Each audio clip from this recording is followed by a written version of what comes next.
you comfortable snatching the neck off something?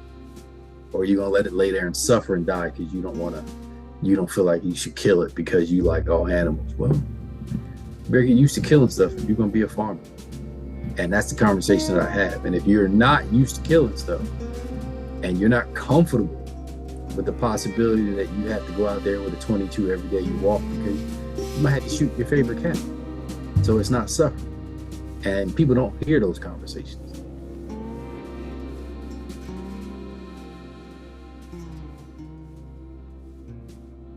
That is the voice of Wayne Swanson, telling it like it is when it comes to raising livestock, which he does on his family's farm in Hampton, Georgia, just 30 miles south of Atlanta, and where their farm specializes in pasture-raised meats without using commercial feed or steroids or hormones. I'm Roger Sorkin, and welcome to the American Resilience Podcast from American Resilience Project, where we make films that influence public policy, inspire cultural change, and strengthen civilizational security.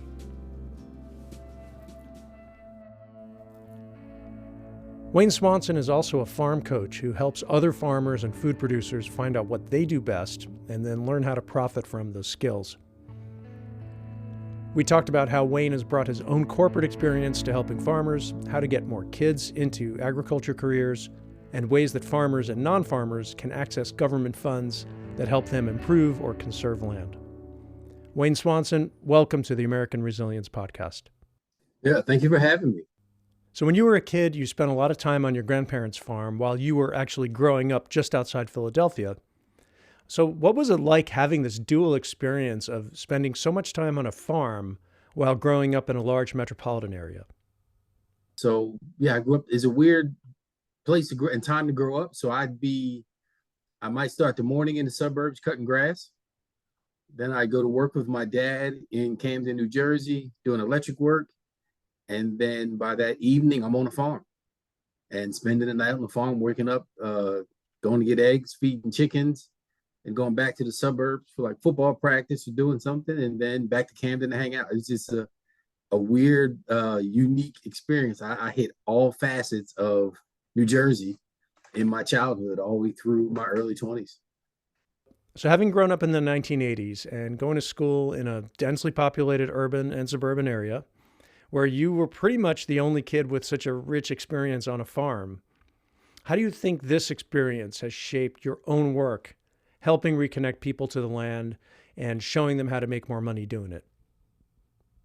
Man, that's a great question. So the responsibility, I feel, is not to reconnect them to the farm, but to help those who want to reconnect to the farm to reconnect correctly.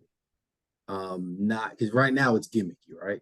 It's starting to become a fad, and like so. One of the facets of my business is consulting new farmers. One of my buddies labeled it the other day. He said, "You're a regenerational farmer." He said, "So you do regenerative practices, but you also are taking generations who have not been on the farm, and now you're getting them on the farm." So one of the things that's come up is a lot of people who have great Instagrams or great Facebooks, but they're not farmers. They just have great posts. Maybe they bought a farm, or maybe they do really tight shots. So you can only see what they want you to see.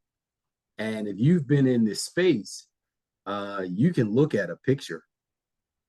My dad's a master electrician. He sees stuff and it amazes me. He's like, "Oh, I don't know who did that." And I'm like, "What are you talking about?" He'll look at look, see what that wire is, see how they did this, or see how this is stapled down. And once you get into this space and you get your 10,000 hours in, you can see some things. And what I feel like I'm charged with doing is making sure that people don't jump off the cliff, that they take the necessary steps. Most people don't just jump off. You've been on a farm forever, for your whole life. Your parents and grandparents were training you, or you were apprenticing with another farm or volunteer for some years. I don't want you to take your life savings and cash in your 401k and drag your family to a farm that you're only going to have for 2 or 3 years because you're going to go broke. And I've got a lot of clients like that call me after the fact And now some of my clients are calling me. Before I helped them, they're closing. I just was texting one of my other clients is closing on 30 acres and they started out wanting 100. And I had to remind them they don't even cut their own grass. And those are the conversations that we're having versus me saying, yeah, here's my bill. Here's what I charge. Pay me. And then I'll just say yes to everything you say. And then you're going to fail because you hadn't just using the statistics. You don't cut your own grass. You don't cut your own meat. Everything you get is cut. You buy everything from a store. You're not growing anything. The chances, I'm not saying that God maybe didn't or the universe didn't put something in you to make you prosper. The chances of that happening are slim and none. So I come in and have real conversations. Like I take some of my corporate training. We do SWOT analysis. We do outcome analysis. We look at what your core competencies are. And then I kind of use a y-axis and say, all right, what are you gifted in? What are you trained in? How do we line those with agriculture?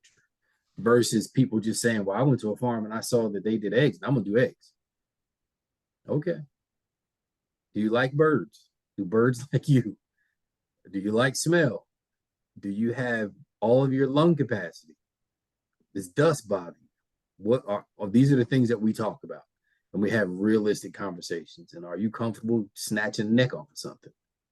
Or are you going to let it lay there and suffer and die because you don't feel like you should kill it because you like all animals? Well, you better get used to killing stuff if you're going to be a farmer. And that's the conversation that I have. And if you're not used to killing stuff and you're not comfortable with the possibility that you have to go out there with a 22 every day you walk because you might have to shoot your favorite cow. So it's not suffering. And people don't hear those conversations. They just don't because we're getting fantasies on these shows and on TikTok and on Instagram. And I'm trying to help people see farming. It's a beautiful occupation. I believe that God has gifted me to do this. I've been an animal guy since I can remember. But there have been some times I've made some mistakes. And in this game, you make mistakes. It might cost you an arm and a hand. It might kill some things. You might get somebody else killed.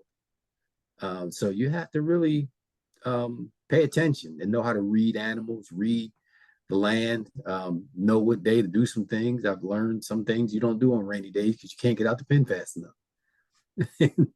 And those are things you learn the hard way. And I try to help people avoid what I call those landmines. Don't step in the landmines I stepped in. I got 8 toes. You don't need to have 8 toes. I want you to have all 10 of your toes. So who might be a typical client for you? It's usually somebody who either has family land or used to go to a farm, but they've lost that skill set, but now they have discretionary income or they've done well enough that they want to buy a farm.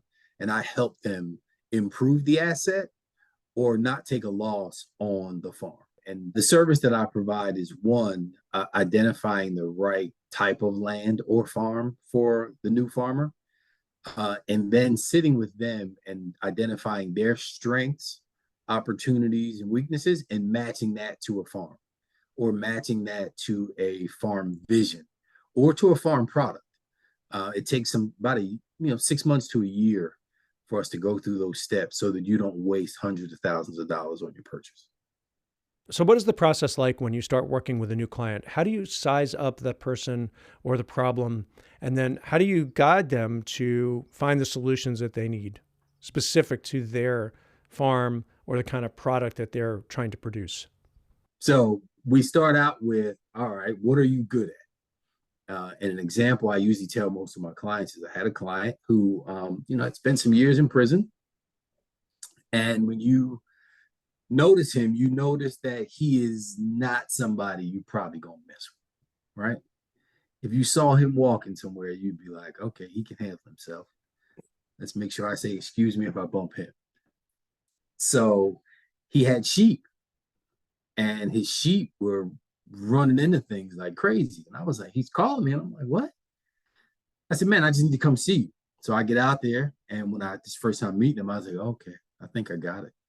I may have been 2 steps out my truck. And these are the things I talk to people about. I said, so a lot of my family did time So I just want to, I'm not being disrespectful. I'm just trying to understand how much time did you do? And it seems like you might have been a boss or, somebody pretty well thought of. He's like, yeah. He said, I said, you keep that routine? I said, because all my people that I know that were locked up, they kept that routine long after they were locked up. He said, yeah, I come out, I walk every day. I said, is that when your sheep run from you? I said, yeah. I said, yeah, you're walking like a wolf. I said, you're walking around your farm like you will eat things. And the sheep know it. They can feel that energy. I said, so if you want to not have your sheep run into walls and fences and break necks and not gain weight because they're trying to stay slim like deer, then you probably gonna need to meditate, or you're gonna need to come out here with a different energy. And most people don't think about that because we are told that it is our job to tame Mother Nature. And when I explained this to a customer, and I said, yeah, God really didn't make mistakes. So why are we so arrogant that we think we can improve on it? She said, Mother Nature said the cows eat grass, they eat forage, they eat green stuff. Well, why are we feeding them soy? Why are we feeding them all these other things? It's greed. So once we have those discussions and you can see the turn in people's eye, you can see their eye kind of go, well, okay, yeah. How did I not think about that? And I tell people, I love those Captain Obvious commercials. I said, basically, I'm Captain Obvious. You knew this. You just needed a little push. So I offer that push to people.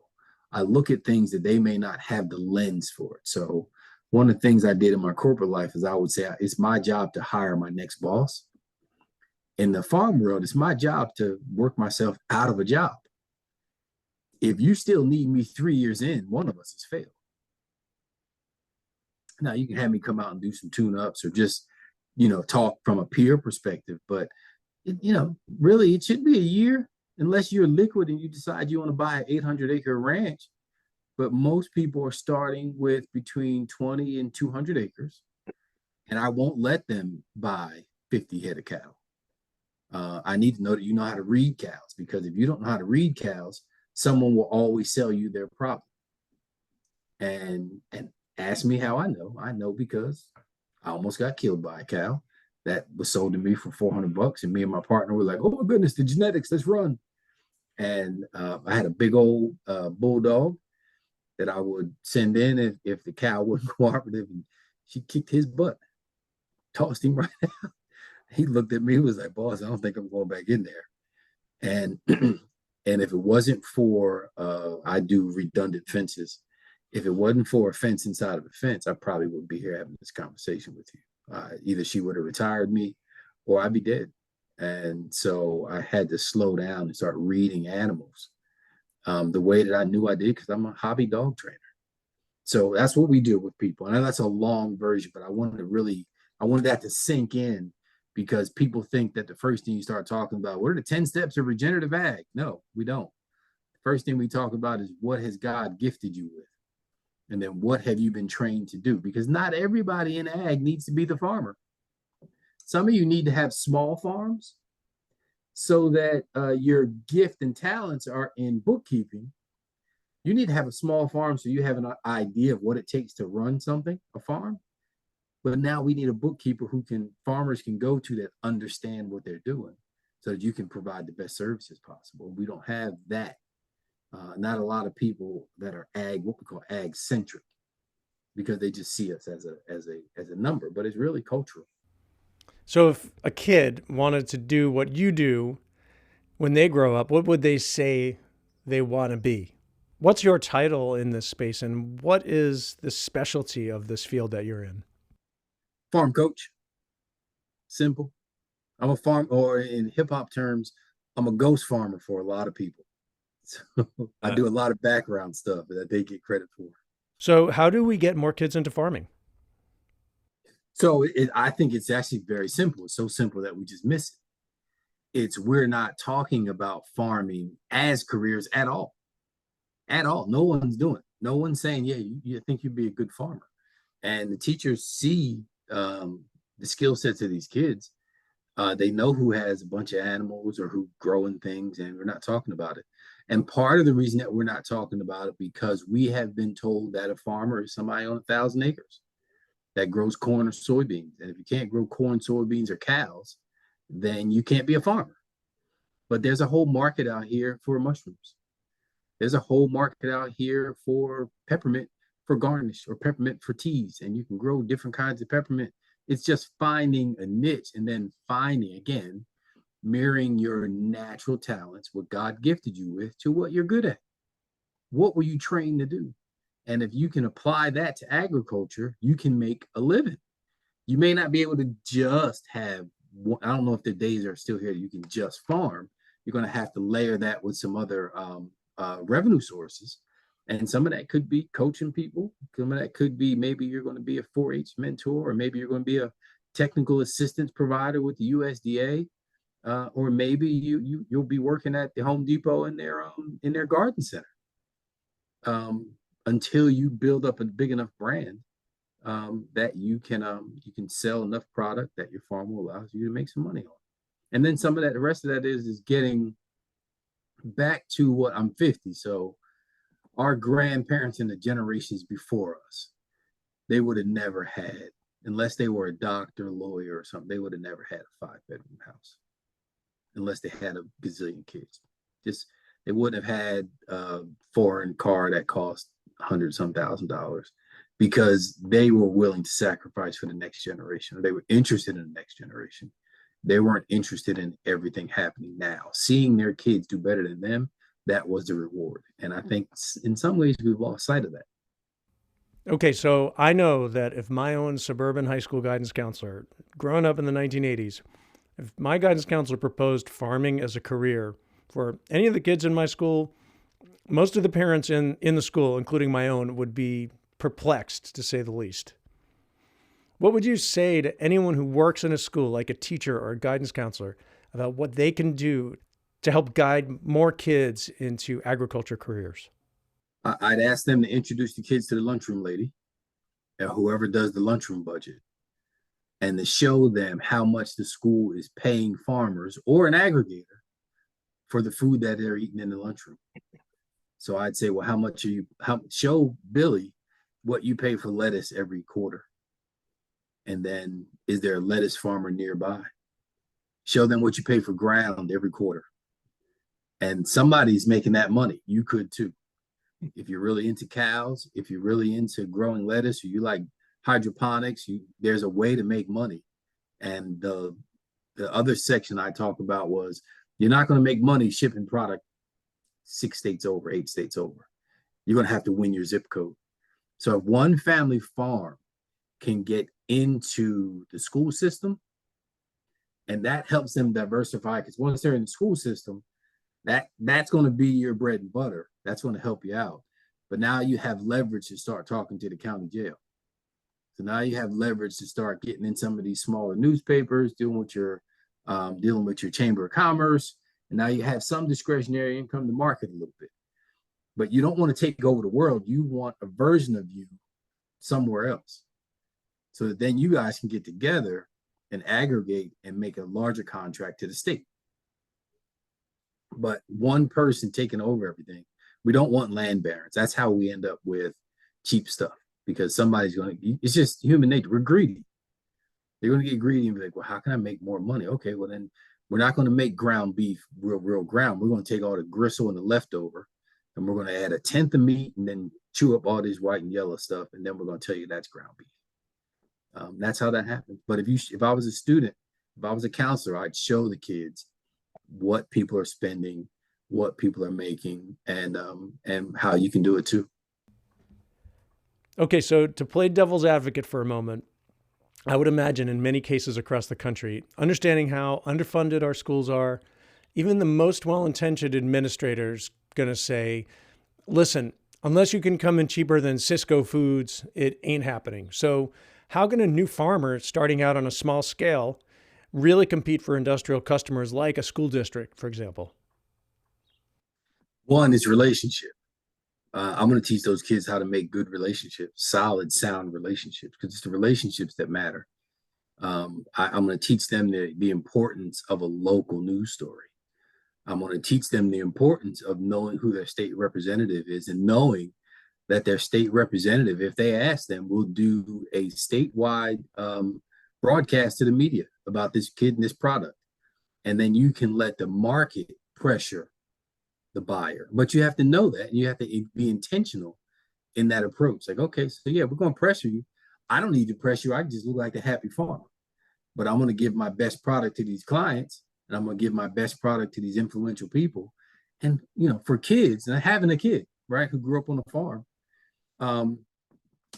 there's a kid markup that the market pays. The people just do it. If they see that your kid is grounded in this and is serious, you tell them you're selling goats for $250. So they'll be like, "This is the kid selling these goats. Give them 3." I do it. You probably do it. Everybody, if you see a kid that is doing this work, any work, you're like, "Man, you selling sneakers on the side of the road? Yeah, man, give me 2." If you have it, that's just the way people work. So those are the things from a coaching perspective that people don't talk about. They just think farming is dirt, tractors, and seeds. It's not. It's no different than any other business, but we just, for whatever reason, we don't think about the business of farming. So we all saw how supply chains broke down during COVID. It's pretty clear we have a very centralized food system. How do we transform to a system that decentralizes food production? And how do we get just enough skill and resources for people to produce food closer to where they live, especially in and around cities? So the first answer to that is we're gonna have to toughen up. You can't have strawberries all year round if you really want to eat clean and healthy and to give other people a chance to eat clean and healthy. Because there's somewhere they're growing strawberries, but they probably should be growing something that was grown locally there in the 60s and 70s. But now they're just growing strawberries for Americans, right? So we got to get tougher and kind of get to the place that when you were a kid, orange juice cost almost $10 a gallon in the winter because it was off season and nobody bought orange juice. At least we weren't that rich buying orange juice in off season. The second piece is everybody has dirt under their feet. Grow something. When I was a kid, every neighborhood had a plum tree. Every neighborhood had an apple tree. Every neighborhood had somebody that had a garden. Maybe somebody that had a chicken or two. This is in the city. This is in the suburbs next to the city. There was food everywhere. And then we got to the point of all of our food coming from the grocery stores. Well, it's important that everybody grows. And earlier when I said win your zip code, I mean that. If you can win your zip code, your people in your community want to buy from. And can you supply something that they need? And what we learned was instead of us trying to sell people whole cows, we just became specialists in ground beef because I could stretch that. I could butcher a whole cow and make it all ground and make more money because I'm selling one product. My costs are down. I may take the grilling steaks out of it, but other than that, we ground up everything else. So local. If you can win your zip code and understand that I understand that in this work, I'm probably never going to drive a Maserati. Cool with me. I'm happy in the work that I'm doing. And if there are more people that are happy with that, we can win. But if we keep allowing the people that want to be seen, if that makes sense, that want to be like an influencer, then we're going to lose because they're not really producing anything. So if we have another shutdown, the people that were influencing and were asking you to take more pictures versus asking you to learn better soil health practices, we lose. So we did great. Unfortunately, I said that COVID was a blessing for us because all the big shops were shut down and people couldn't get to grocery stores, and they did a run on grocery. And so we were there. I think we might have done in that 2-year period, we might have done 3 or 4 years worth of business. And that kind of got into the consulting piece of it. Then people were home. They were calling me like, hey, I got this, 5 acres. I never really go back. What can I do with it? Or can you bring some cows, eat this stuff down? I got fences. So yeah, local, everything local, and it works. So lastly, you've talked about injustices that black farmers have faced for generations. How can we right the injustices that black farmers specifically have experienced in this country? Well, I would say reparations, but that'll never happen. And in farmland, what happens is those farmers, those black owned farms who got in bed with the USDA at the time, lost. Significant numbers, my grandparents included, never touched the USDA, and they still have their land. So when you go back and you look at people who've kept land since the 1800s or the early 1900s, they didn't have a relationship with the USDA. Basically, they weren't known. And it wasn't until you get known that you then give them the tools to get you. But what they're doing now, there's some great folks, particularly in Georgia, through the Farm Services Agency. Arthur Tripp's awesome. His office is doing great. NRCS in the state of Georgia, Terrence Rudolph has been great. Sorry, what is that? What is NRCS? National Resource Conservation Services. Okay.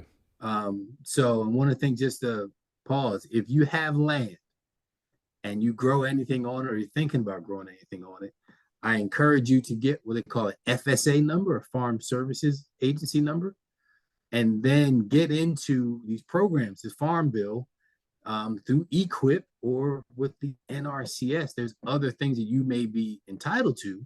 You may have some runoff on your land that you may not necessarily want to farm it, but that runoff is causing problems for the rest of us. And that's what we call a conservation concern. So you can get help to fix that erosion problem through EQIP, through the NRCS. That is what these programs are for. And what happened to a lot of black farmers is we would go and maybe the clerk didn't quite like us, or the clerk felt like, well, I don't have a farm. Why do you have one? And I don't. Your file kept going to the back. So now we're seeing that a lot more. There's a lot more diversity in the offices. So people are just getting a fair shot. And all they ask for is a fair shot. These are competitive grants. They're not, no one is guaranteed any of that money. And everybody should take a shot at it. You paid for it. You should take a shot. Wayne Swanson of Swanson Family Farms in Hampton, Georgia. It's a pleasure to speak with you, and thank you for all the important work you're doing so that we all can have a more resilient food system. Thank you. And I love the work that you guys are doing.